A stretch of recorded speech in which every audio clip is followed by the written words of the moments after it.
विश्वनाथ दीनरंक मी अनाथ, कृपा कराल ते थोडी, पाया पडिलो बराडी।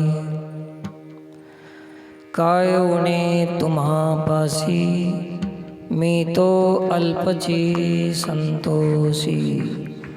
कृपा कराल ते थोडी, पाया पडिलो बराडी। तुका म्हणे देवा, काही भातुके पाठवा। कृपा कराल ते थोडी, पाया पडिलो बराडी। पांडुरंगा करू प्रयत्न मन मन आ, पांडुरंगा करू प्रयत्न मन मन आ, पांडुरंगा करू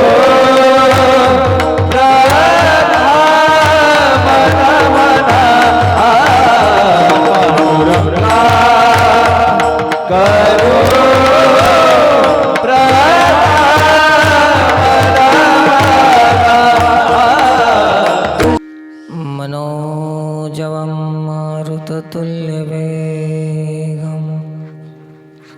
जितेन्द्रियं बुद्धिमतां वरिष्ठं। वातात्मजं वानरयूथमुख्यं, श्रीरामदूतं शरणं प्रपद्ये।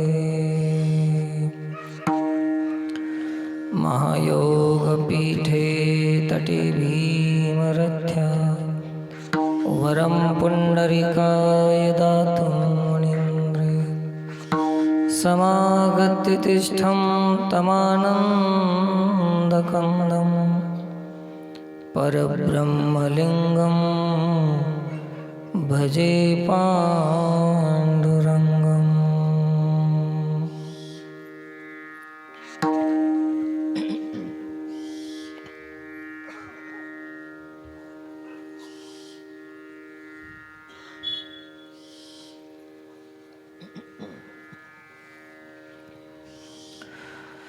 अखंड हरिनाम सप्ताहातील आजची ही कीर्तन सेवा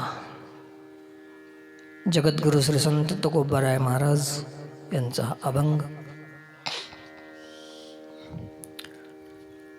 1 तास भगवत चर्चा, श्री गुरुचं स्मरण वंदन। आजच्या कार्यक्रमात उपस्थित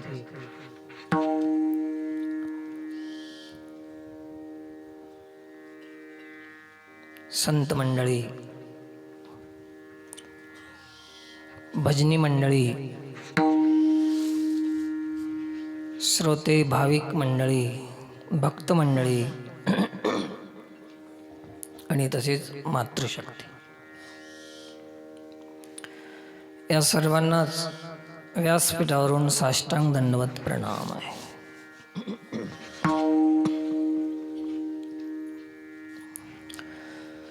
आपल्या गावामध्ये गेल्या अनेक वर्षापासून सप्ताह चालू आहे।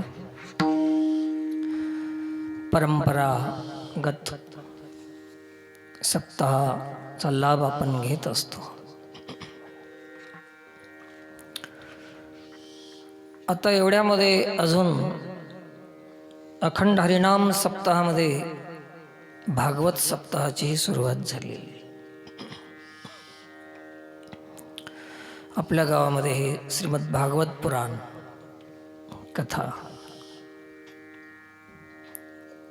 कथाव्यास जे व्यासपीठावर उपस्थित आहेत, ज्यांची आशीर्वादक उपस्थिती लाभलेली आहे, पूजनीय हरिभक्तपरायण पंजाब महाराज। आणि या गावामध्ये अनेक भजनी भाविकांना घेऊन आपल्या सप्ताहाचं नेतृत्व करणारे हरिभक्तपरायण सुनील महाराज त्यांच्या बाजूला हे सगळी महाराज मंडळी, संत मंडळी एकमेका साह्य करू अवघे धरू सुपंथ या न्यायाने एकत्रित येऊन समाज कल्याणाचं कार्य करीत असतात.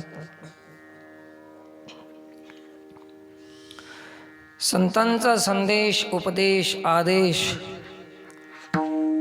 इतरेत्र जनापर्यंत, समाजापर्यंत पोहोचविण्याचं काम करतात.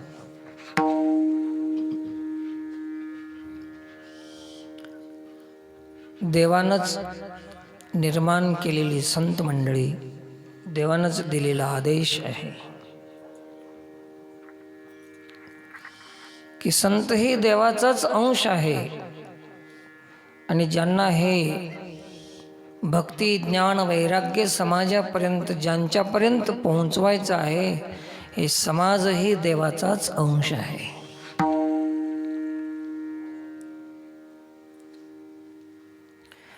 ईश्वर अंश जीव अविनाशी, हे सगळे जीव ईश्वरांश आहेत आणि अविनाशी आहेत. देवांना काळजी पडली,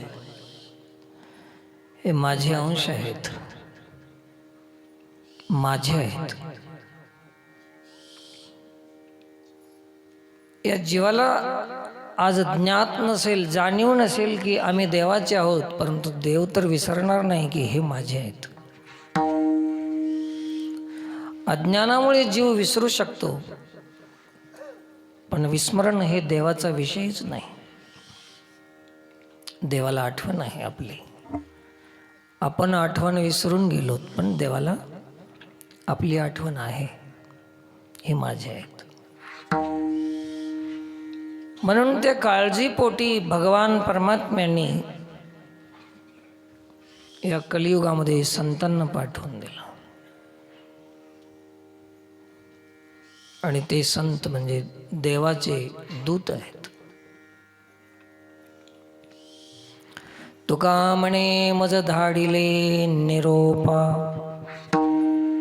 आहे की नाही? तो बराय सांगतात की आम्हाला पाठवून दिलं देवाने, जा, हे माझे अंश आहेत, मलाच विमुख झालेले आहेत, माझ्यापासून तोंड फिरवून माझ्यापासून विन्मुख झालेले आहेत. जा, यांची गती काय होईल, यांना सावध करा, असं संतांना पाठवून दिलं. देवाला काळजी आहे आपली.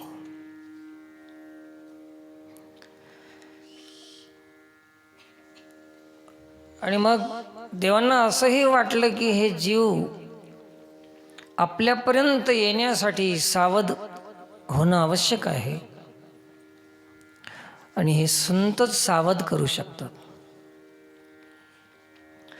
हे जे गुन्हेगार असतील, अपराधी असतील, अत्याचार, पापाचार, अनाचार हे जीव अज्ञानामुळे करत असतील, तर याला सावध करण्याची गरज आहे आणि हे संतच करू शकतात. संताऐवजी, संत व्यतिरिक्त जर कोणी आलं तर हे सावध करणार नाहीत, एकमेकाचा वध करतील, है ना?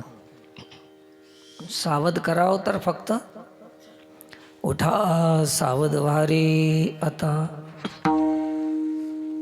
है की नाही? स्मरण करा पंढरीनाथा, संतांनी सावध केलं. आणि मग ती सावध करण्याचा एक अवकाश, एक संधी, एक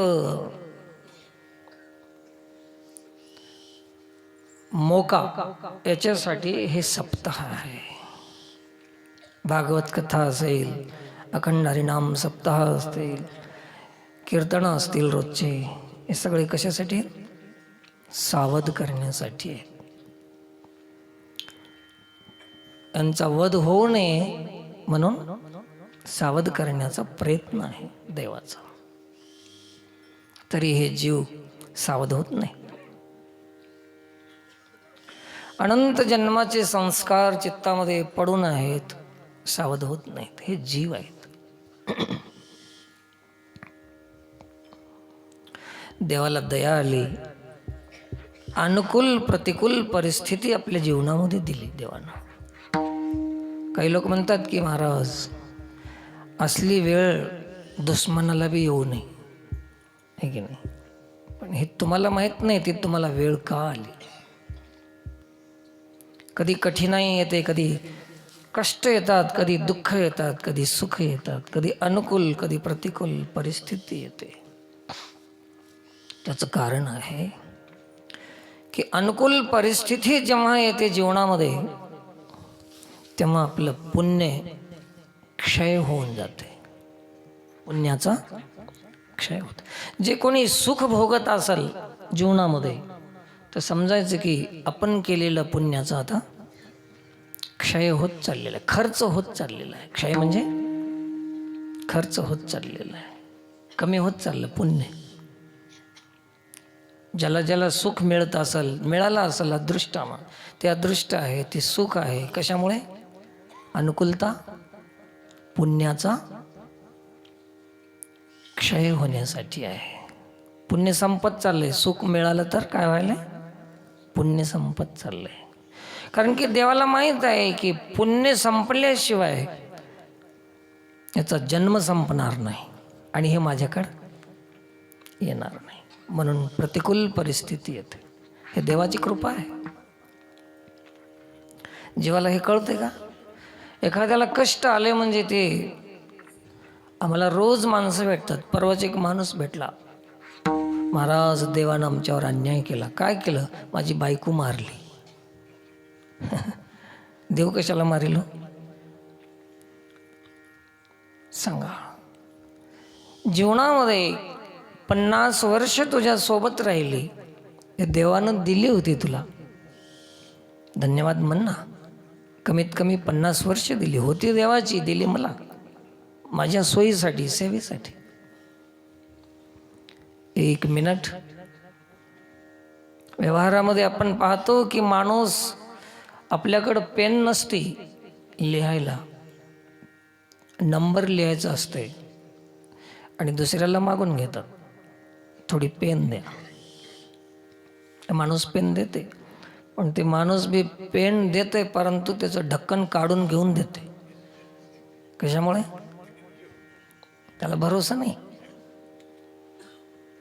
आणि त्याने आपलं 1 मिनिटामध्ये आपले नंबर लिहून ते पेन वापस देते. असं देत नाही, एक शब्द म्हणते. काय म्हणते? धन्यवाद. 1 मिनिटासाठी दुसऱ्याची पेन घेतली तर धन्यवाद करतो आपण. आपल्या परिवारामध्ये देवानं आपली संतान, आपली पत्नी, आपला पती किती वर्ष आपल्या सोबत दिला, त्याला धन्यवाद म्हणत नाहीत, अन्याय केला म्हणतात. हे काय? जीवाचा किती मोठा भ्रम आहे, अपराध आहे. लक्षात आले ना? म्हणून अनुकूल परिस्थिती देते ते पुण्य संपवण्यासाठी देते परमात्माच. आणि जेव्हा जेव्हा प्रतिकूल परिस्थिती येते, कष्ट येतात, दुःख येतात अनेक प्रकारचे, तेव्हा आपलं पाप संपत जाते.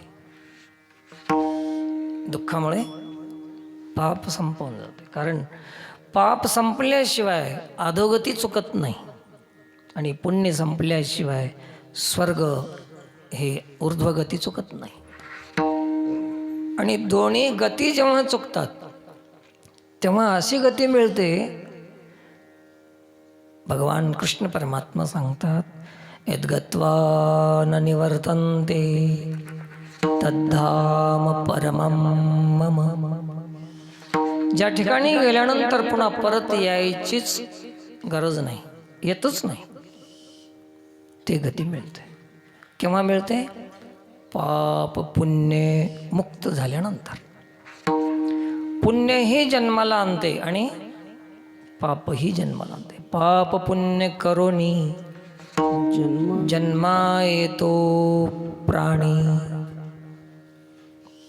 जन्माला आलो ना आपण तर याचं स्पष्ट कारण आहे की आपण पाप पुण्य केलेले आहोत. आणि सारखी परिस्थिती राहतच नाही माणसाला. एक दिवस असा तर एक दिवस तसा. याचं कारण की जेव्हा चांगले दिवस येतात तेव्हा पुण्याचं फळ भोगालोत आपण, आणि जेव्हा वाईट दिवस येतात तेव्हा पापाचे फळ भोगालोत.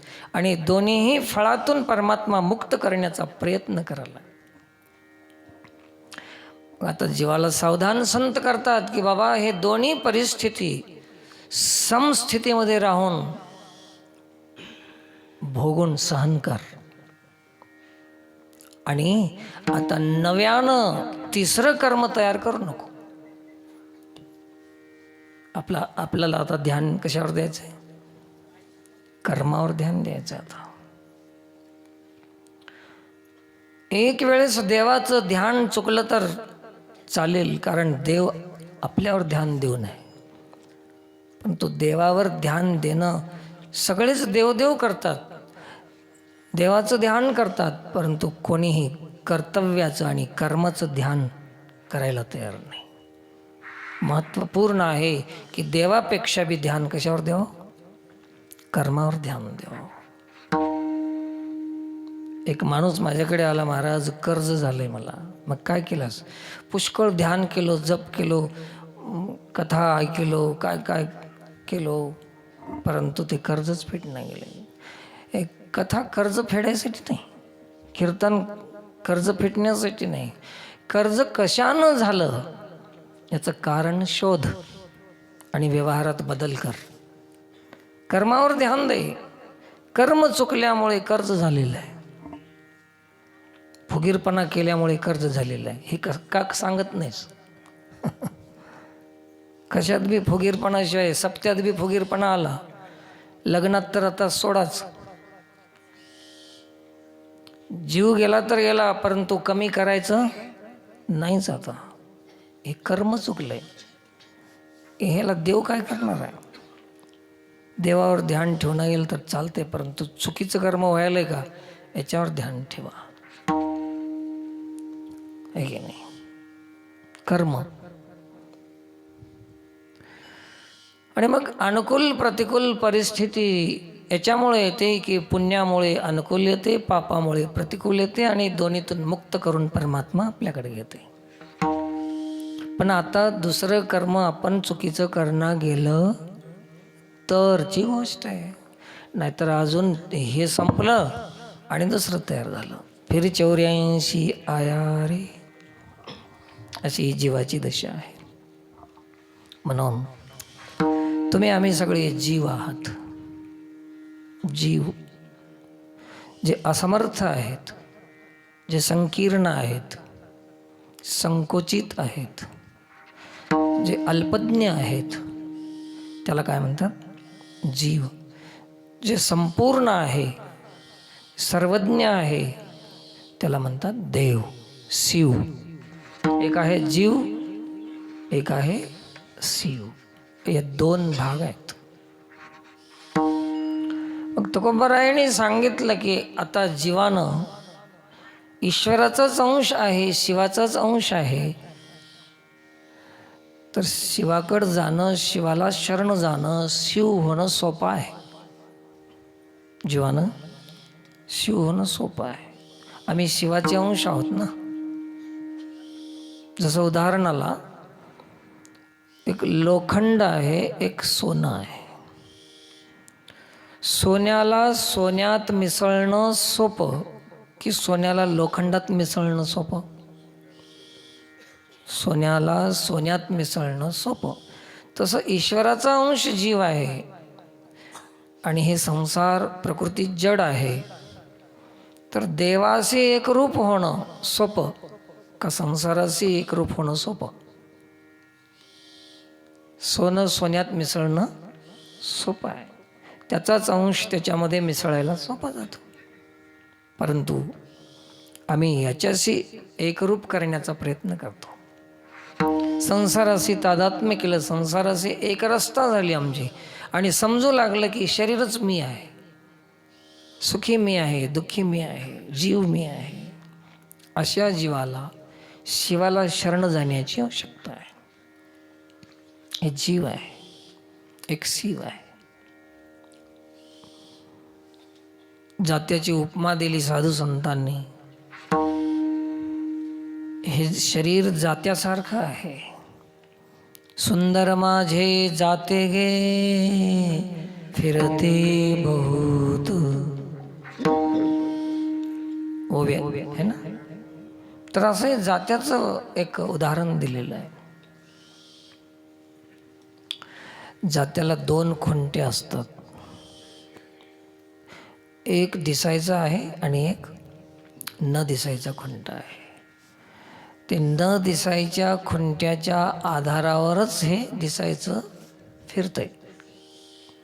तसे शरीर दिसायचं आहे आणि याच्यात आत्मा शिवतत्व दिसत नाही, पण त्याच्या आधारावरच हे फिरतंय. भ्रामयन सर्वभूतानि यंत्रारूढानि मायया, त्याच्यावरच फिरालंय. मध्ये एक बारीक खुंटा राहते जात्यामध्ये, त्याच्या आधारावर हे फिरते.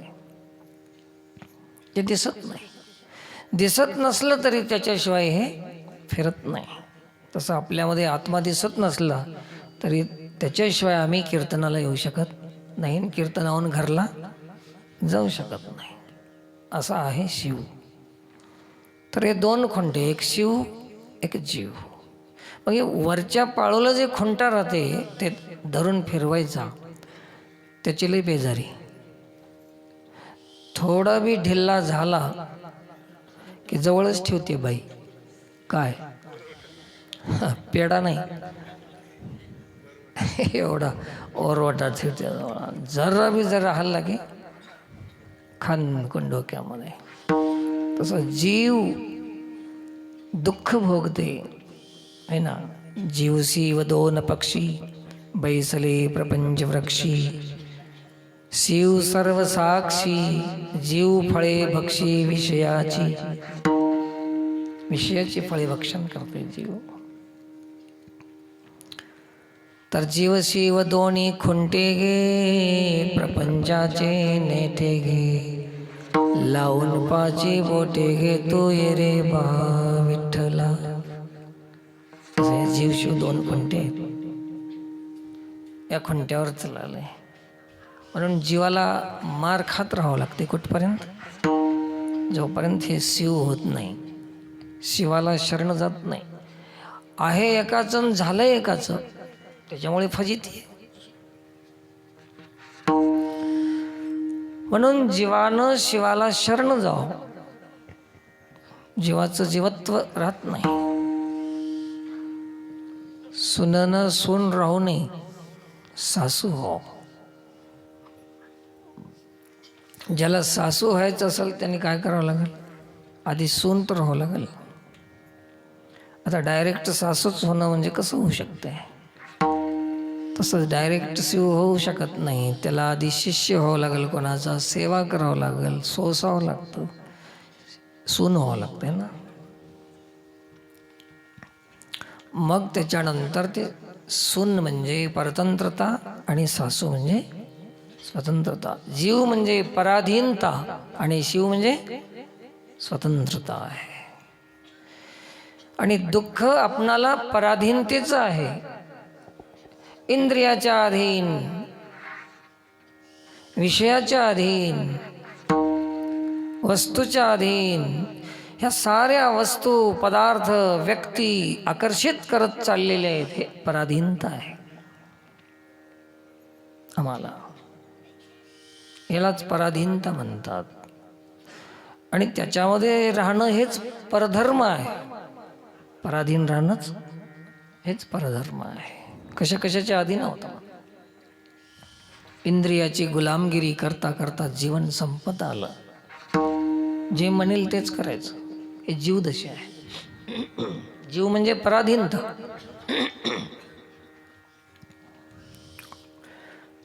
जे मन सांगल, मन हे प्रकृतीचा अंश आहे.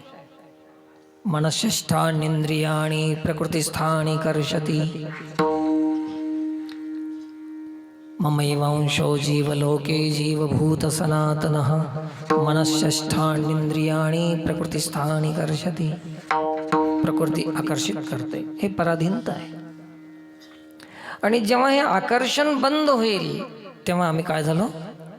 स्वतंत्र झालो, शिव झालो. स्वातंत्र्य हे शिवत्व आहे. आता आम्ही पराधीन असल्यामुळे जीव आहे. एकानं एक घोडं घेतलं एकापाशी. पूर्वीच्या काळामध्ये घोड्याची सवारी असायची. घोडा गरिबाचा घोडा होता. ते पूर्वीच्या काळामध्ये खळे मागत होते लोक. कामदार काय म्हणतात त्याला, त्याचा घोडा होता. त्याला काय वेळ आली त्याने विकायला काढलं घोडा. घोडा चांगला होता, ताजा तगडा घोडा होता. असा माझ्यासारखा रोड नव्हता, मस्त घोडा होता. विकायला काढलं आणि ते घेतलं कलेक्टरनं. घोडा चांगला घोडा असल्यामुळे घेतला. तो घोड्यावर बसला आणि निघालाच कलेक्टर. जाता जाता एका शेतकऱ्याचं खळं चालू होतं ज्वारीचं. गेलं तर त्या खळ्यापाशी उभा राहिलं घोडं. कोण बसले वरी? घोडं कोणापाशी घेतलंय? कामदारापाशी. खळ्यापाशी जाऊन उभारलं की घोडं. कलेक्टरनं बरेच प्रयत्न केले तिथून पुढे जायचं, पण घोडं जायना गेलं. तेव्हा त्या शेतकऱ्याला बोलून येऊन विचारलं की हे घोडं इथंच थांबलंय, काय कारण आहे? तुला काही कळते का? त्यानं बघितलं, त्या घोड्याची ओळख होतीच त्याला, नेहमीच खळ्यावर येत होतं. म्हणले हे घोडं कोणापाशी घेतलं? तर अमुक अमुक माणसापाशी. हा साहेब, तर ह्या घोड्याची एक सवय आहे. कोणती? थोडी का होईना ज्वारी घेतल्याशिवाय इथून सरकत नाही, तुम्हाला मागून घ्यावं लागतं. ते म्हणला मी कलेक्टर आहो. कलेक्टर राय तो प्रधानमंत्री राय. बसलास कोणावर? बैसलो जयावरी सैराट ते जाय, खेटता कुंपकाठी खुंट दरडी न पाय, आधार नाही कोणी मज बाप ना माया. बसले कोणावर हे महत्वाचं आहे. ते म्हणले मी कलेक्टर आहे, मी मागू शकत नाही. ते म्हणले मागल्याशिवाय घोडं सरकत नाही. आता सांगा, घोडं बी सोडू वाटणं गेलं आणि मागू बी वाटणं गेलं. आता काय करायचं? दोन दोन तर कसं शक्य होईल? कोणतं तरी एक सोडावंच लागेल. मोठेपणा तर सोडावं लागेल, घोडं तरी सोडावं लागेल. पण एवढं चांगलं घोडं होतं, सोडू वाटणं गेलं. कलेक्टरनं म्हणला कशात घेऊ आता, माझ्यापाशी काहीच नाही. ते म्हणला काढ, टोपी काढून उरपाटी धर असे उलटी. ते टोपी राहते, ते टोपी काढली ना अशी उलटी धरली, त्याच्यामध्ये शेतकऱ्यांना ज्वारी टाकली. घोडं सरकलं पुढे. तिथून पुढे गेल्यानंतर मिरच्याची वाडी होती, तिथं जाऊन उभा राहिलं. आता याला ओळखू आलं कलेक्टरला की मिरच्या घेतल्याशिवाय घोडं पुढे जात नाही. प्रत्येक ठिकाणी घोडं थांबत चाललं. सांगायचा अभिप्राय असा आहे की घोडं आपल्या अधीन असावं का आपण घोड्याच्या अधीन असावं. किती मोठी योग्यता आहे, किती मोठा अधिकारी आहे, परंतु कशामुळे इज्जत चालली याची? पराधीनता आहे. कोणाच्या अधीन झाला तो? घोड्याच्या. घोडा म्हणजे कोण? मन. आपण मनाच्या अधीन झाल्यावर आपली इज्जत ठेवणार नाही.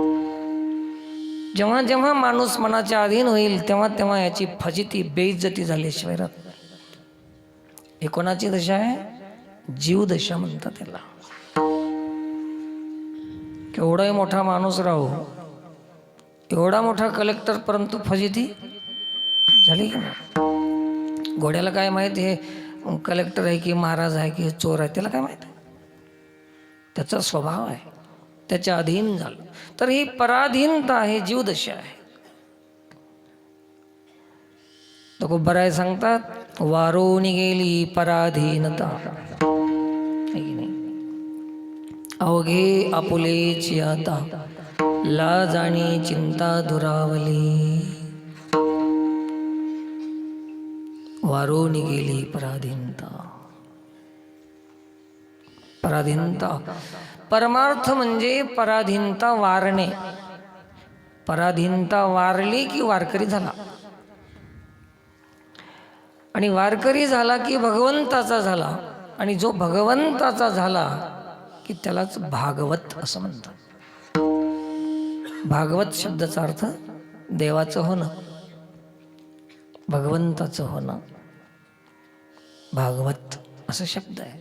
म्हणून हे जे भागवत आहे ते भगवंताचं करण्यासाठी आहे. भागवत कथा श्रवण करायला ना आपण, त्याचं होण्यासाठी आहे. जीवानं जीव राहू नये, पराधीन झालेला जीव म्हणून फजिती आहे. आणि जसं जसं हे पराधीन होत जाईल तस तसं देवापासून दूर जाईल, विमुख होत जाईल जीव, आणि तेवढं दुःख भोगत राहील. आणि पुन्हा याला विषयाच्या अधीन झाल्यामुळे हे पाप पुण्य संपत चाललंय दोन्ही बी, पण हे दुसरं अजून पाप तयार व्हायलंय. तर हे संपल्यावर देवाकडे जाणार होता, पण नव्यानं दुसरं कर्म केल्यामुळे पुन्हा जन्माला यावं लागलं. अगा कर्मे जय उरावे, तेची सुख दुःखे फळावे, तेची भोगावया यावे द्याय खा. पुन्हा यावं लागतं जन्माला. पुन्हा जन्माला यायचं नसल तर देवाला शरण जा, जीवानं शिवाला शरण जावं.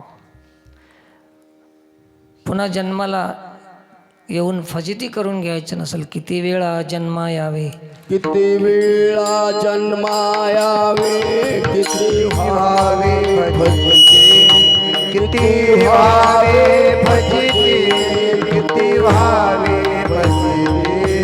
किती वेळा जन्मायावे नित्य भावे भजित, नित्य भावे भजित, नित्य भावे भजित. फजित होऊन जाते.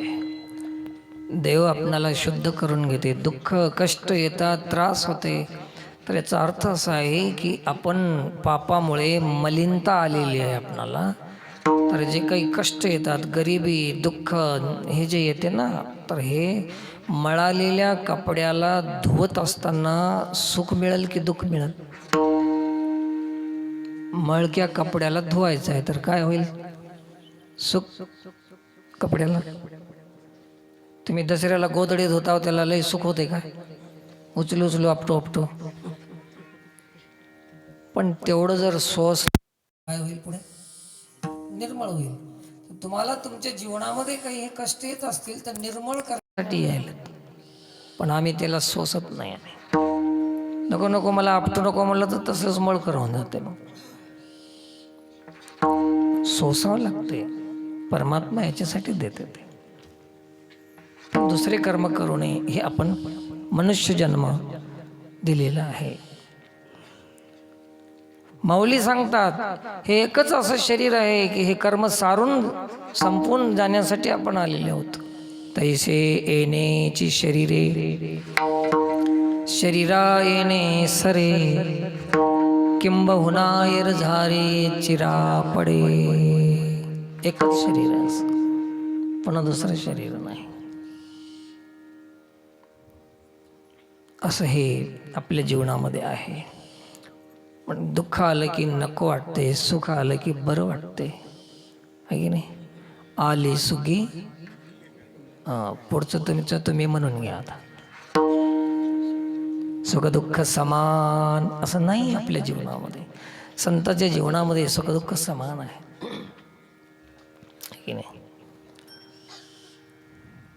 प्रत्येक परिस्थितीमध्ये एकसारखं राहणं हे स्थित प्रज्ञाचं लक्षण आहे. कारण की त्यांना माहीत आहे की हे आपलं चांगलं व्हायला आहे. सुख आलंय, पुण्याचा क्षय व्हायला आहे. पुण्यातून मोकळे व्हायलो आपण. बंधन आहे, पुण्य बी बंधन आहे. आणि दुःख आलं तर पापातून मुक्त व्हायलो आपण. पाप बी बंधन आहे, असं आहे ते. न मुक्तीर्न बंधः चिदानंदरूपः शिवोहम शिवोहम, असं ते प्रत्येक परिस्थितीमध्ये समान राहतात. त्यालाच परमार्थ साध्य होते. हर हाल में खुश रहना संतों से सीख जाए, हर हाल में खुश रहना. कोणीतरी हिंदी भजन गायलेलं आहे. महफिल में जुदा रहना संतों से सीख जाए, हर हाल में खुश रहना. प्रत्येक परिस्थितीमध्ये खुश राहायचं शिकून घ्या ना. सप्ताह याच्यासाठी कीर्तनं कथा ऐकून एवढं तर शिकून घ्या. हर हालमध्ये खुश राहायचं शिका. खुश राहा. 2 दिवसाचं जीवन आहे, याच्यामध्ये रुसाव किती, फुगाव किती, भांडाव किती, काय काय करावं. वेळ कुठं आहे हो? कशासाठी भांडाव. काही जागी तर चांगले शेतं पडित आहेत. कशामुळे? काय बुद्धी आहे माणसाची. मस्त जगून जायचं आहे. हर हाल में खुश राहीना. तर असं हे संतांनी शिकवलेलं आहे. म्हणून तुकोबाराय सांगतात, इंद्रियाच्या अधीन असलेलं दीन आहे ना. जे अधीन आहे ते दीन आहे, जे पराधीन आहे ते दीन आहे ना. ज्याच्या हातात इंद्रिय आहेत, गुणाच्या अधीन आहे ते जीव आहे, आणि गुण ज्याच्या अधीन आहे ते शिव आहे. एक जीव एक शिव. म्हणून जे गुणाच्या अधीन असलेल्या जीवानं गुणातीत असलेल्या शिवाला शरण जाऊ. म्हणून तुकोबाराय त्या शिवतत्वाला शरण जातात, जो सर्वांतर्यामी आहे. आणि मी मागे सांगून गेलो की तुकोबारायाची जे भक्ती आहे, तुकोबारायाची जे व्याप्ती आहे, ते उत्तम भक्ताच्या श्रेणीतली भागवत पुराणामध्ये जे आलेलं आहे. 3 भक्ताचे लक्षण मी नेहमी सांगत राहतो ना. उत्तम, मध्यम आणि कनिष्ठ 3 भक्त आहेत. कनिष्ठ भक्त म्हणजे थोडक्यात नेहमीच ऐकलेलं आहे तुम्ही, म्हणून संक्षेपानं सांगतो. फक्त मंदिरापुरताच देव पाहणं कनिष्ठ भक्ताचं लक्षण. मंदिरात गेलं की देव, मंदिरात गेलं की भेव, आणि बाहेर आलं की गेलं सगळं. वैरी आहेत, विरोध आहे, शत्रू आहेत, मित्र आहेत, पशु आहेत, पक्षी आहेत. देव फक्त कुठं आहे? मंदिरापुरता आहे. हे कोणती भक्ती? हे कनिष्ठ भक्ती आहे. आणि मध्यम भक्तीचं लक्षण आहे की जे मंदिरात देव पाहतात आणि विशेष ठिकाणी काही देव पाहतात. मोठ्या मोठ्या माणसांमध्ये, साधू महाराज लोकांमध्ये, बाकी लोकांमध्ये नाही. हे मध्यम भक्त. आणि उत्तम भक्त म्हणजे वासुदेव सर्वमिती समहात्मा सुदुर्लभा, जे जे दृष्टी दिसे ते ते हरी रूप, जे जे भेटे भूत ते ते मानिजे. हे कोणती भक्ती? उत्तम भक्तीचं लक्षण आहे. हा भक्तियोग निश्चित जान माझा, हे भक्तीचं लक्षण आहे. आता मंडळी, आपण विचार करा की ह्या 3 भक्तापैकी आपण कोणते? कुठं कुठं देव दिसला आम्हाला? मंदिरात तरी दिसलाय म्हणून काय गॅरंटी? काय माहीत आहे. आम्ही पाहतो कधी कधी पोळ्याच्या दिवशी पाहाव भक्ती आमची. 12 महिने येत नाही माणूस, ते पोळ्याच्या दिवशी मंदिरला येते मारुती रायापाशी. नारळ फोडते, नासकं निघालं तर तिथंच टाकून जाते. उदबत्त्याचा एवढा पुडाच फोडतं एकदाच. ते काय 5-50 राहतील तेवढ्या. रोज रोज कोण लावत बसव?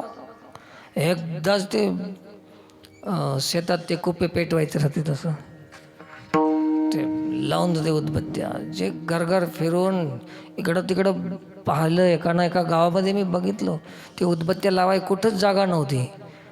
ती हनुमानजीच्या पोटामध्ये शेंद्रामध्ये लावून दिलं असं, चाकू मारल्यावर हाणून दिलं पोटामध्ये असं. काय त्याला कुठंच एक कनिष्ठात तरी आहे का? बसते काय? उत्तम भक्त तर नाहीच. संतांची भक्ती हे व्यापक भक्ती आहे ना. विठ्ठल जळी स्थळी भरला, रिता ठाव नाही उरला, हे व्यापकपणा आहे. आत हरी बाहेर हरी, सर्वा घटी राम, सर्वा घटी राम, सर्वा घटी राम देहादेही सर्वा घटी राम, सर्वा घटी राम, सर्वा घटी राम देहादेही एक. हे सूर्यप्रकाशक सहस्ररश्मी, सूर्यप्रकाशक सहस्ररश्मी, हे सूर्यप्रकाशक सहस्ररश्मी, सूर्यप्रकाशक सहस्ररश्मी, हे हरि मुखे मना, हरि मुखे मना, हरि मुखे मना, हरि मुखे मना, हरि मुखे मना, हरि मुखे मना, हरि मुखे मना, हरि मुखे मना. हरि मुखे मना, हरि मुखे मना, हरि मुखे मना, हरि मुखे मना, हरि मुखे मना, हरि मुखे मना, हरि मुखे मना.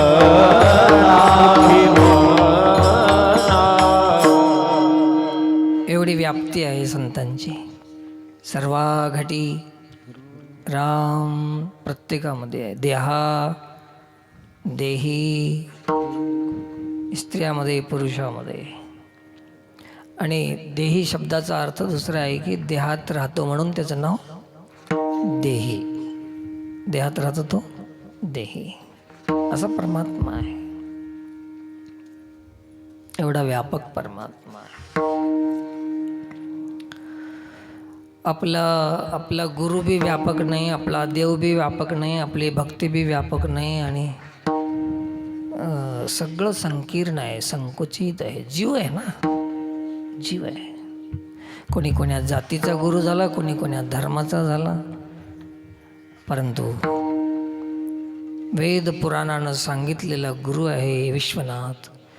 विश्वनाथ ममनाथ पुरारी, त्रिभुवन महिमा विदित तुम्हारी. तुम त्रिभुवन गुरु. किती लोकांचा गुरु? त्रिभुवनाचा गुरु. त्रिभुवन म्हणजे स्वर्ग, मृत्यू, पाताळ. तुम त्रिभुवन गुरु वेद बखाना, आन जीव पावर का जाना. किती मोठा गुरु आहे तुमचा. आमचा गुरु तेवढा मोठा नाही. एका मठापुरता, एका गावापुरता, एका जातीपुरता, एका धर्मापुरता, बारके बारके बारके गुरु. आणि ज्याची भक्ती सुरूच झाली नाही ते बी गुरुच व्हायला तयार झाले. गुरुची लई आता लई होऊन गेली, सुळसुळाट होऊन गेला गुरुचा. कोणाला बी गुरुच हो वाटायला, कोणाला बी गुरुच हो वाटायला. विश्वनाथ केवढा गुरु आहे. अहो बघा ना, ते अंधबोरीनाथ, किनवटनाथ, नांदेडनाथ, महाराष्ट्रनाथ, भारतनाथ असं नाही म्हणायचं तो बरं आहे. आता काही लोक म्हणतात महाराष्ट्रामध्ये काय म्हणतात त्याला, जय महाराष्ट्र आपण म्हणतो. तसं संताच्या तोंडून कधी निघालं नाही, कारण की ते तेवढे नव्हतेच. ते आता आम्ही तेवढेच आमच्यातून तेच निघणार.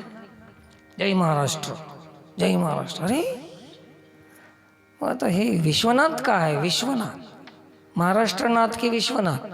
विश्व म्हणजे सारं जग, सारं विश्व. बघा केवढे मोठी व्याप्ती आहे. आणि आम्ही केवढे जीव आणि शिव केवढा. तर आपण तेवढ्या मोठ्याच झाल्याशिवाय सुख नाही. हे नाही, आपण एवढे मोठे झाले पाहिजे. त्यांचे आपण हो विश्वनाथ.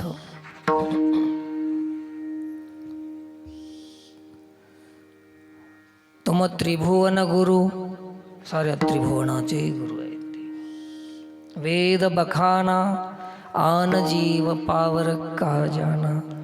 बाकी लोक त्याला काय जाणू शकतात, सामान्य माणसं. आपण हे विश्वनाथाची व्याख्या केली.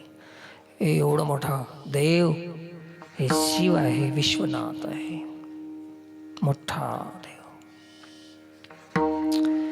म्हणून तुकोबार आहे, बारक्या जीवानं कोणाला शरण जावं, बारक्याच होऊन बारकच समजून बारक्यालाच जर शरण गेलं तर उद्धार कसा होईल. म्हणून त्यांनी कोण्या देवाची प्रार्थना केली, उत्तम भक्तीच्या श्रेणीमध्ये जाऊन एवढी व्याप्ती आज आपणाला आपल्या समोर ठेवलेली आहे. अभंगाचं पहिलं चरण. तुम्ही विश्वनाथ, तुम्ही विश्वनाथ, तुम्ही विश्वनाथ, तुम्ही विश्वनाथ, तुम्ही विश्वनाथ, तुम्ही विश्वनाथ, तुम्ही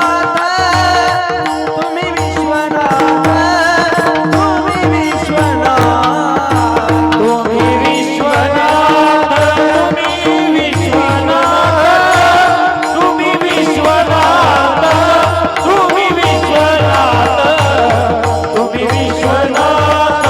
तुम्ही विश्वनाथ, तुम्ही विश्वनाथ, तुम्ही विश्वनाथ, तुम्ही विश्वनाथ.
विश्वनाथ दीनरंकमी अनाथ.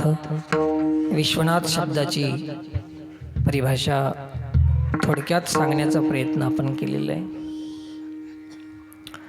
आता विश्वनाथ, त्रिभुवन गुरु हे जे शब्द आलेत, एका दोघाचा गुरु नाही. कोणी त्याला गुरु माना न माना, पण ते सगळ्याचा गुरु आहे. आणि वारकरी संप्रदायानं त्याचा स्वीकार केलेला आहे. आदिनाथ गुरु, सकाळ सिद्धांचा मच्छिंद्र तयाचा मुकेश. आदिनाथ उमा बीज प्रगटिले, बघा स्वीकार केलेला आहे. असं आहे ते परंपरा आहे, सगळ्या विश्वाचा गुरु आहे.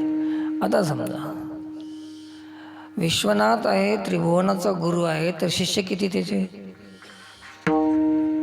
एका भारताचे जरी शिष्य धरले तरी 1 कोटी किती 140 कोटी शिष्य धरा. आता आहे की नाही? सगळ्याच ते. आता मुसलमानामध्ये बी ईश्वर अंशच आहे, चेतना आहे, हिंदूमध्ये आहे, ख्रिश्चनमध्ये आहे, सगळ्यामध्ये. हे मानो की न मानो, त्याच्यात आहे तर ते एकच की. इथं वेगळं कुठं आहे? तर असं थोडंच आहे की हिंदू लोक नाकानं श्वास घेतात आणि मुसलमान काकातून घेतात, असं थोडंच आहे. एकच धर्म आहे, एकच तत्व आहे, एकच आहे. 140 करोडचा गुरु समजा. आता मला तुम्हाला एक विचारतो, 140 करोड शिष्यानं जर आयर केला महादेवाला, तर कपडे कुठे ठेवा?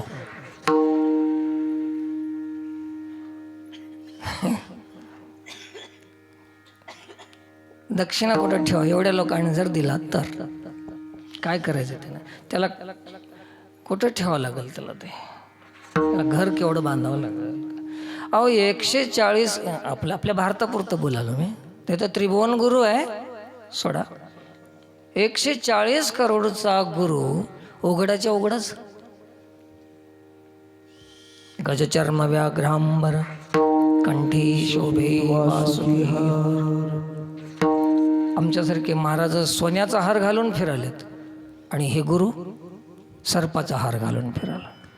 काय विचित्र गुरु आहे. काय आहे आपणाला काय घेता येते? वारकरी संप्रदायाने याच गुरुला का बरं मानलेलं आहे? इथूनच गुरुची परंपरा का मानलेली आहे? तर याची सुरुवातच वैराग्याची आहे, याची सुरुवातच विरक्तीची आहे. विरक्ती वाचून काही ज्ञानासी तगणेची नाही. वैराग्यच भक्तीचा मूळ पाया आहे, विरक्तीच भक्तीचा मूळ पाया आहे. आणि भक्तीच्याच नावानं जर आसक्त होत चालले असतील तर या आदिनाथ गुरुचा अपमान किती आहे जीवनामध्ये, केवढा अपमान आहे. किती आयर झाले असते त्यांचे. असं बोललं की टोचून बोलाले म्हणते दादा. मी कोणाला टोचू? महादेवाला थोडंच टोचला मी. महादेव आहे, सगळ्यांचा गुरु आहे. आणि त्यांनी जागा, त्याला वैराग्याचीच मूर्ती असल्यामुळे त्यांनी जागा अशी निवडली स्मशानभूमी. कशासाठी माहिती आहे? कसला बी लोभी माणूस असला तरी 1 मिनिटासाठी का होईना त्या स्मशानभूमीमध्ये वैराग्य त्याच्यामध्ये येते. आणि त्याला असं वाटलं की मी तिथं जर राहिलो तर येणारा कोणीही माणूस तिथं वैराग्यच येते. इथून गेल्यानंतर मग काही का होईना पण तिथं आल्यावर वैराग्य येते की नाही? स्मशान वैराग्य त्याला म्हणतात. कितीही लोभी असो, कितीही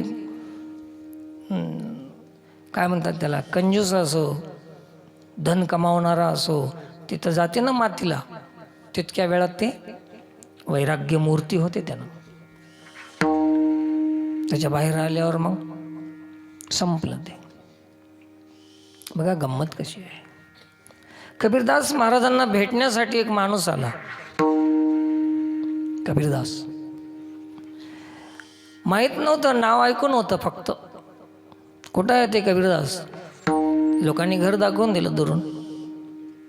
झोपडी होती साधी, आपलं आश्रमाशी जान कोपी गुहा निर्वाहा पुरते अन्नाच्छादन, ही परिस्थिती महाराजांची. ते गेले घरी. त्यांची घरची पत्नी महाराजांची होती. त्यांना तिला विचारलं की म्हणले महाराज कुठे आहेत कबीरदास महाराज? ते म्हणले आत्ताच गेलेत. कुठं गेलेत? एक माणूस गावातला आत्ताच त्याचं निधन झालं आज आणि त्यांच्या मातीला गेलेत स्मशानभूमीमध्ये. तर याला वियोग सहन होईना गेला. कधी भेटू कधी भेटू. मग त्यांनी ते बाईला विचारलं की महाराजाला मला लवकर भेटायचं आहे, तर त्यांची खूण सांगा की ते कसे असतात. त्यांनी सांगितलं की त्याच्या डोक्यावर एक टोपी असते, बाकी कोणाच्या डोक्यावर टोपी नाही. त्या माणसानं थेट त्या स्मशानभूमीचा रस्ता पकडला. महाराजांची भेट घ्यायची ना, तीव्र इच्छा आहे, जिज्ञासा आहे मनामध्ये. ते संत कधी भेटतील कधी भेटतील. वैराग्य म्हणून संत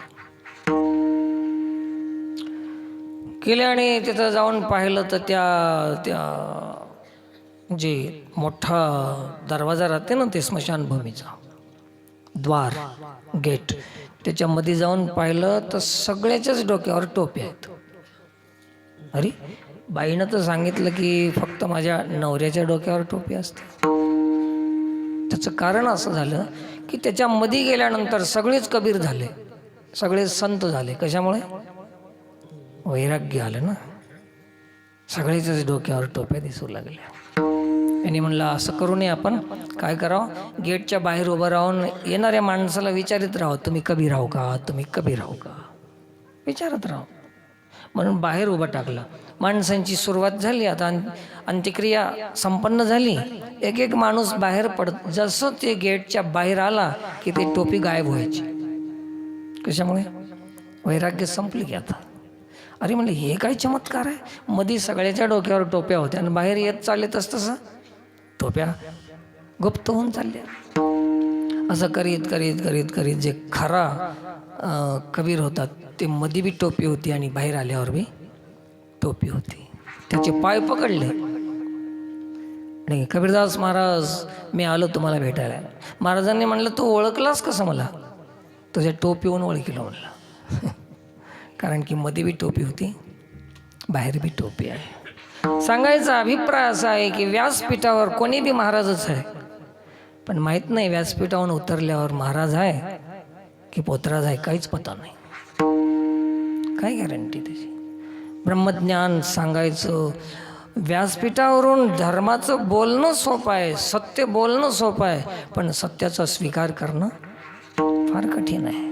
आणि म्हणून ते वैराग्य मूर्ती आहे विश्वनाथ. ती जागा कोणती धरली? 3 तासाचा महाराज तर कोणी बी होऊ शकते. 3 तासाचा महाराज इथं बसणारा प्रत्येक माणूस कीर्तन करू शकते. एवढं बोलतेत माणसं, कारण मी रोज ऐकतो हे माणसाला बोलतात हे. परंतु 3 तासाचा महाराज कोणी बी होऊ शकते. त्याच्यानंतर महाराज की राहते माहीत नाही. त्याच्यासाठी कुठं थांबले ते? स्मशानभूमीमध्ये. म्हणून आम्ही एक मुद्दा उचलला की स्मशानभूमीचा विकास आणि सुशोभीकरण झालं पाहिजे. कोणाची जागा आहे ती? वेड्यासारखं लोक आपल्या शेतामध्येच घेऊन चालले मायबापाला. अरे एक दिवस शेत इकलं तर बापाला बी इकल्यावणी होईल. आणि शेताचे मसणवाटे करू नका. जिथं पवित्र जागा आहे, भगवान विश्वनाथ जिथं वास करतो, देवाजवळ न्या ना त्याला. अरे ते जन्मभर देवाजवळ गेलं नाही, मेल्यावर तर न्या. शेतात काय तुमच्या? म्हणून ही चुकीची प्रथा आहे. स्मशानभूमी कशामुळे तयार केली? आणि आपल्या विश्वामध्ये सगळ्यात प्रसिद्ध स्मशानभूमी आहे, तिचं नाव आहे काशीपुरी. कोणतं? काशी. काशी विश्वनाथ. विश्वनाथ तुम्ही विश्वनाथ. काशीच्या विश्वनाथाची प्रार्थना करतात तुकोबार आहे. म्हणजे मसनवाट्यातल्या देवाची प्रार्थना करतात. कशामुळे? त्याच्याकडे वैराग्य आहे, तिथे विरक्ती आहे, त्याग आहे, समर्पण आहे. महादेव विष निघालं समुद्रातून, सगळे अमृत निघालं, त्याच्याकडे कोणी पाहू लागले, कोणी 14 रत्न निघाले याच्याकडे लक्ष लागलं, पण विष निघालं आणि सारी सृष्टी जळत चालली होती. तेव्हा अनेक देवांनी मिळून प्रार्थना केली विश्वनाथाची की हे विष आता तुझ्याशिवाय कोणी थांबू शकत नाही. तेव्हा विश्वनाथानं काय घेतलं? विष पिलं. बघा, सगळ्या जगाला वाचवण्यासाठी स्वतःचा जीव धोक्यात घालणं. तिथे त्याला जीव नव्हता ते, म्हणून जमलं ते. आणि मग तेव्हा जेव्हा ते विष पिले आणि घरी गेले निघून, घरी गेल्यावर माता भवानी म्हणाली काय केलं तुम्ही? म्हणले विष पिऊन आलो. काही समजते तुम्हाला? अरे कोणी लक्ष्मी घेतली, कोणी कौस्तुभ घेतलं, कोणी अमृत पिलं, कोणी हत्ती घेतला, कोणी घोडा घेतला, हे सगळे देवांनी घेतलं आणि तुम्ही वेड्यासारखे विष पिऊन आला. महादेव म्हणले बोलू नको, मला विश्राम करू दे, विश्राम घेऊ दे. पार्वती म्हणाली अहो विष पिऊन कोणी विश्राम घेते काय? चला दवाखान्यात. ते म्हणले बोलू नको, विश्राम घेऊ दे. 3दा सांगितलं, पार्वतीला कळतच नाही. त्यावेळेस 4थ्या वेळेस महादेवानं सांगितलं तू माझ्या शब्दावर ध्यान देत नाहीस. मी काय घ्यालो? विश्राम. म्हणजे मला समजत नाही तुमचं काहीच, मग ऐकून घे. समजत नाही तर समजत नाही म्हणाव ना. आता पिलो विष, पण आता त्याचा त्रास होऊ नये म्हणून मी आता राम नाम घ्यालो. विष राम. आता काय मिळणार? विश्राम. म्हणून ह्या विषासारख्या संसारामध्ये आपण जगालो तर विश्राम घेण्यासाठी कोणाची संगती पाहिजे? राम. राम कृष्ण हरी. हे विश्राम. जीवाला विश्राम घेण्याचं हे कोण शिकवलं? गुरुनं शिकवलं. विश्वनाथ त्या महादेवाने शिकवलं. आता पुष्कळ बोलू नये, आता वेळ संपलेला आहे, हे काही सरायचं नाही. महादेवाचं असं स्वरूप आहे. म्हणून हे स्मशानभूमीचं जिथं जिथं शक्य आहे, ज्यांना ज्यांना लक्षात येईल, ज्यांना ज्यांना बरं वाटेल त्यांनी ते करा. काही बिघडलं का?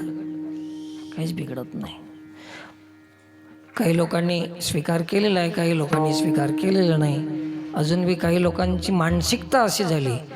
आता प्रत्येकाचं एक गोष्ट सांगतो तुम्हाला की लग्न असो की स्मशानभूमीचा विषय असो, आपल्या गावात लग्न करत नाहीत, आपल्या स्मशानभूमीमध्ये अंत्यक्रिया करत नाहीत. का करत नाहीत? त्याच्या मागे एक लक्षात आलं माझ्या की स्मशानभूमीमध्ये जर नेलं तर आपणाला लोक कमी समजतात, अशी एक मानसिकता झाली. आवडी एवढे मोठे शेतकरी आपण, आणि कुठं नेलं? असं वाटत नेलं असं म्हणतात काही, अशी मानखोळी भावना. आणि गावातलं लग्न बाहेर शहरात का नेतात माहिती आहे? गरीबाचं म्हणतात की काय की गावात केलं तर, एवढीच भावना आहे, दुसरं काय नाही त्याच्यामध्ये. अशा भावनेमुळे आपलं जीवन विकृत होऊन गेलं, बर्बाद होऊन चालला समाज. याच्यासाठी स्मशानभूमीवर लक्ष द्या, विकास करा त्याचा. प्रत्येक गाव, बऱ्याच गावातून लोक आले असतील, एवढ्या गावोगाव जाणं आता शक्य नाही, तर इथंच सांगून द्याल तुम्हाला. परंतु अजून एक मजेची गोष्ट आहे, मजेची म्हणजे शोकांतिकाच म्हणायला हरकत नाही. काल एका गावात सांगून आलो की आता परिस्थिती अशी झालेली आहे की माणसं ज्याचं ऐकायला तयार आहेत, ज्यांना ऐकतात, ज्यांना असं समर्पण झालेले आहेत, ज्या महापुरुषांना, काही महापुरुषांना, हे समाज ते सांगायला तयार नाहीत. आणि जे सांगायला नरड खरडून त्याचं कोणी ऐकायला तयार नाही. ज्याचं ऐकायचं आहे ते सांगत नाही, आणि ज्याला सांगायचं आहे त्याचं कोणी ऐकत नाही. त्याचं हे कारण शोधलं आम्ही. त्याचं कारण एकच आहे की आता मी इतकं सांगतो तरी काही लोक कान देत नाहीत त्याला, मग ऐकत आहेत, बरं आहे म्हणतात पण स्वीकार करत नाहीत. त्याचं मागं कारण शोधलो मी, तर एकच निघालं, हे काही मठपती नाही, याला काही मोठं गादी नाही, कोणतेच प्रॉपर्टी नाही, बारकं माणूस आहे. आणि ह्याचं जर ऐकलं तर लोक काय म्हणेल? बारक्याचं ऐकलं म्हणतात की काय अपमानच घेऊ. आणि ते नारायण महाराज ते फकीरानं सांगलं ना, एवढ्या मोठ्या माणसानं ऐकलं म्हणलं तर काय करावं? अशी खुळ्या भावना आहे. तर प्रश्न इथं लहान मोठ्याचा नाही, प्रश्न आहे सत्याचा, प्रश्न आहे कल्याणाचा, प्रश्न आहे आपल्या उद्धाराचा, प्रश्न आहे आपल्या विकासाचा, आहे की नाही? म्हणून कीर्तन परिणामासाठी असावं, सप्ते परिणामासाठी असावं, परिवर्तनासाठी असावं. तर असं हे आवश्यक आहे आजच्या काळामध्ये, सावध होणं. म्हणून तुकोबाराय शरण गेले तसं आपणालाही देवाला शरण जावं लागते.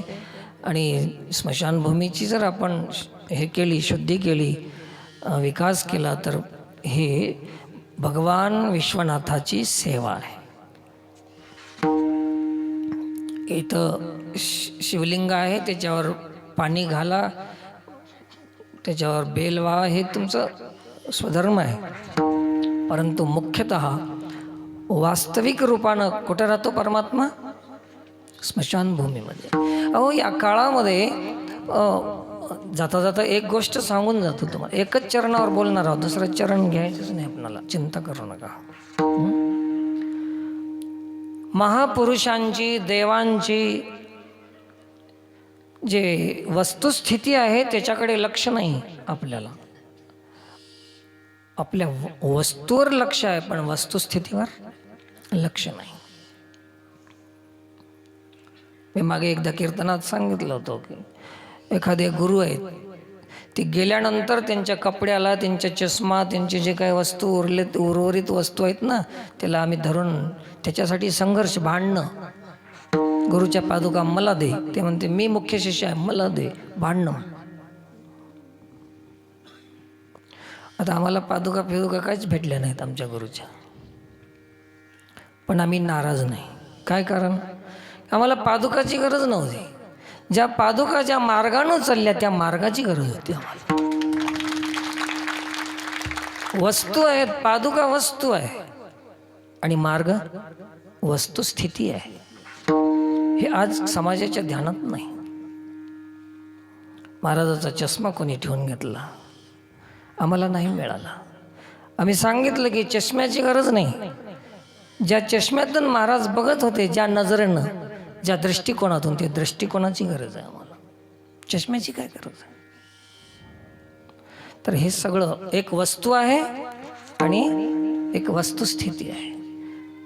तसं आता मंदिरातल्या देवाची पूजा करा, महादेवाची, हे वस्तू आहे, आणि स्मशानभूमीची सेवा केली तर वस्तुस्थिती आहे. फायदा कोणता? वस्तूत फायदा आहे की आपलं कल्याण वस्तूत आहे की वस्तुस्थितीमध्ये आहे? हे शब्द बरोबर आहेत ना, वस्तू आणि वस्तुस्थिती. तर हे वस्तुस्थितीच राहिली नाही, वस्तूच राहिली नसते. सगळं बहिरंग झालं. काय करू बहु वाटे तळमळ, आंधळी सकळ बहिर्मुख. बाहेरल्याच वस्तूच घेऊन बसले आणि वस्तूसाठी भांडण करत चालले. वस्तूला नाश आहे. वस्तू म्हणलं की एका काळी त्याचा नाश आहे, पण वस्तुस्थितीचा नाश नाही. महाराजांपेक्षा महाराजांचे शब्द महत्वाचे आहेत. शब्द हे वस्तुस्थिती आहे. आम्ही वस्तूला घेऊन बसतो. हां, वस्तू ते ठीक आहे, पण एक मर्यादित ठेवा महत्त्व त्याचं. अति करू नका. एका कवीनं सांगितलेलं आहे, महबूब की हर चीज महबूब होती है. त्यांच्या पादुकाचं महत्त्व आहे, त्यांच्या माळीचं, वस्तूचं, चष्म्याचं, काही असो त्यांचं, प्रत्येक वस्तूचं महत्त्व आहे, पण एक मर्यादा ठेवा. काय होईल नंतर त्याचं कारण सांगालेत. महबूब की हर चीज महबूब होती है, हद से ज्यादा रोशनी अंधा कर देती है. प्रकाशाला महत्त्व आहे, पण किती? अजून जास्त भक्क केलं तर डोळ्यावर परिणाम झाल्याशिवाय राहत नाही. तसं वस्तूला महत्त्व द्या, पण एवढं महत्त्व देऊ नका की आपण बिघडून जाल, भांडणं होतील त्याच्यासाठी. हद से ज्यादा रोशनी अंधा कर देती है. असे हे विश्वनाथ तात्विक रूपानं विश्वामध्ये व्यापक असलेला हे वस्तुस्थितीनं आहे, आणि मंदिरातला वस्तू रूपानं आहे. त्यालाही महत्त्व द्या, पण त्याच्यापेक्षा अधिक आणि कल्याणकारी जर असेल तर ती वस्तुस्थिती आहे. म्हणून विश्वनाथ प्रत्येकामध्ये तोच परमात्मा आहे. मंदिरामध्ये ध्यान करतो आपण. ज्या माणसानं घडवलेली मूर्ती आहे तिच्यावर प्रेम करताव, तिचं ध्यान करताव, त्याची पूजा करताव. माणसानं घडवलेली मूर्तीवर. आणि देवानं घडवलेल्या मूर्त्या आहेत यांचा द्वेष करीत राहताव, यांची ईर्ष्या करीत राहताव, यांचा मत्सर करीत राहताव. हे काय? तर मंदिरात पूजा करणं वस्तू आहे आणि समाजात देव बघणं हे वस्तुस्थिती आहे. म्हणून जे जे दृष्टी दिसे हे उच्च कोटीच्या भक्तीचं लक्षण आहे, हे वस्तुस्थितीचं लक्षण आहे. बस. तर असं महाराज सांगतात की हे समजण्यासाठी देवा तुम्ही आमच्यावर कृपा करा. कृपा कराल ते थोडी, पाया पडिलो बराडी, विठोबा रखुमा.